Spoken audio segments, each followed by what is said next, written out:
Bienvenido una vez más a nuestra serie de estudios. Somos el Ministerio Ayudadores y hoy estaremos viendo la naturaleza humana de Jesús. Pero vamos a repasar lo que fue el estudio anterior, que fue la naturaleza divina de Jesús, donde pudimos ver que Jesús todo lo puede, todo lo sabe, está en todas partes. Jesús no varía, es creador y es eterno.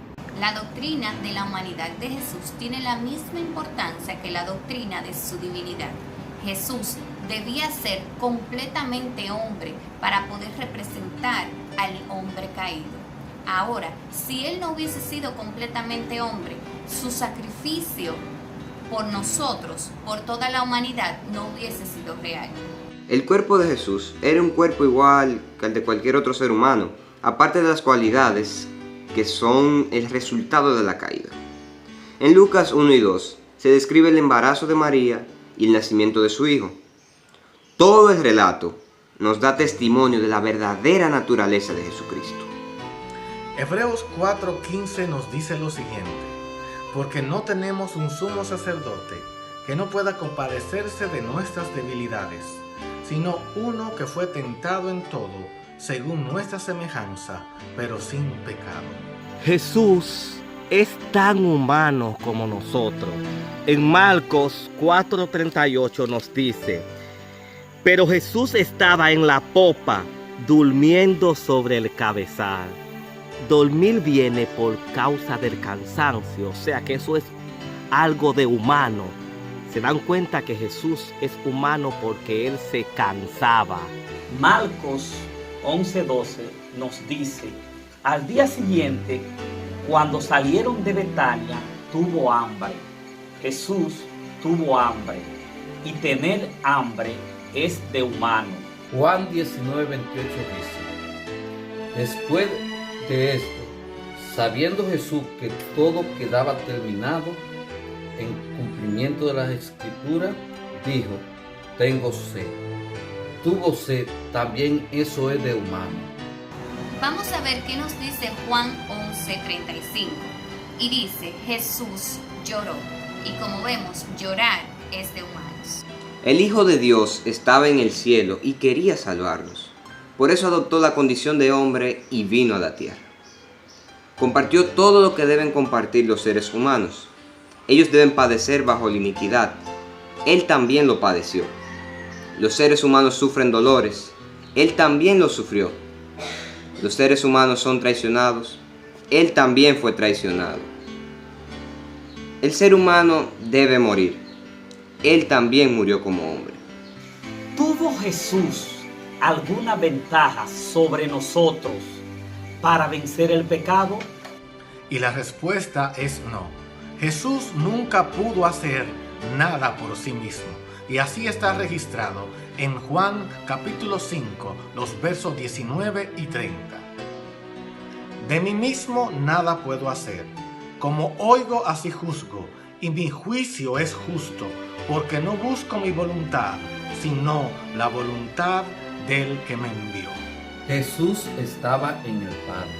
Juan 14:10 dice: ¿no crees que yo estoy en el Padre y el Padre en mí? Las palabras que os hablo, no las hablo de mí mismo, sino que el Padre que mora en mí, Él hace las obras. Nosotros podemos estar en Cristo, según nos dice 2 Corintios 5:17. Si alguno está en Cristo, es una nueva creación. Nosotros podemos estar en Cristo. Mas, si las hago, aunque no me crean a mí, crean a las obras, para que conozcan y crean que el Padre está en mí y yo en el Padre. Quiere decir que el Padre estaba en Jesús. Jesús puede estar en nosotros, según Colosenses 1:27 dice: a ellos Dios quiso dar a conocer entre los gentiles cuán grande y gloriosa riqueza de este ministerio, que es Cristo en vosotros, la esperanza de gloria. Cristo en nosotros, o sea que Cristo puede estar en nosotros. Jesús no habló de sí mismo, Así está registrado en Juan capítulo 8, verso 28. Y que nada hago por mí mismo, sino que hablo todas las cosas que el Padre me enseñó. El Padre moró en Jesús. En Juan 14:10 nos dice: ¿no crees que yo soy en el Padre y el Padre en mí? Las palabras que yo os hablo, no las hablo por mi propia cuenta, sino que el Padre que mora en mí, Él hace las obras. Jesús mora en nosotros a través de la fe. Qué interesante lo que dice Juan 17:23. Yo en ellos y tú en mí, para que sean perfectos en unidad, para que el mundo conozca que tú me enviaste y que los amaste a ellos, así como me amaste a mí. Qué trilogía más perfecta. Jesús, yo en ellos y tú en mí. Miren qué trampolín más hermoso. Jesús en nosotros y el Padre en Jesús.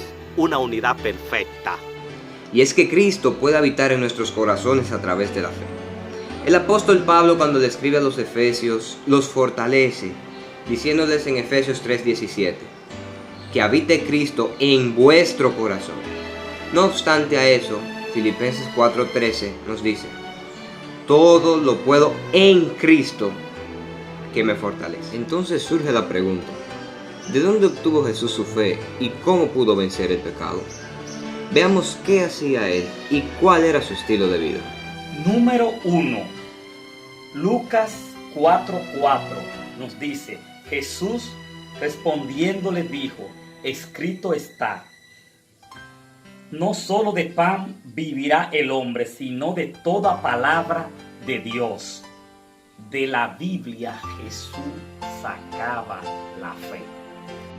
Número 2. En Lucas capítulo 5, verso 16, allí nos dice que Jesús se retiraba a lugares solitarios a orar. Jesús tomaba como su vida la oración. Tercero, Lucas 4:16 nos dice: vino a Nazaret donde se había criado, y en el día de reposo entró en la sinagoga, que es la iglesia, conforme a su costumbre, y se levantó a leer. Entonces podemos decir que Jesús iba a la iglesia, participaba y testificaba. Ahora vamos a repasar las 3 cosas que Jesús hacía para mantenerse. 1. Jesús leía la Biblia. 2. Jesús oraba. Y 3. Jesús asistía a la iglesia. Entonces, está claro que lo que tenemos que hacer es seguir el ejemplo de Jesús, y de ahí obtendremos la fe de Jesús.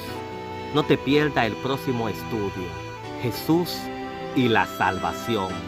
Dios te bendiga.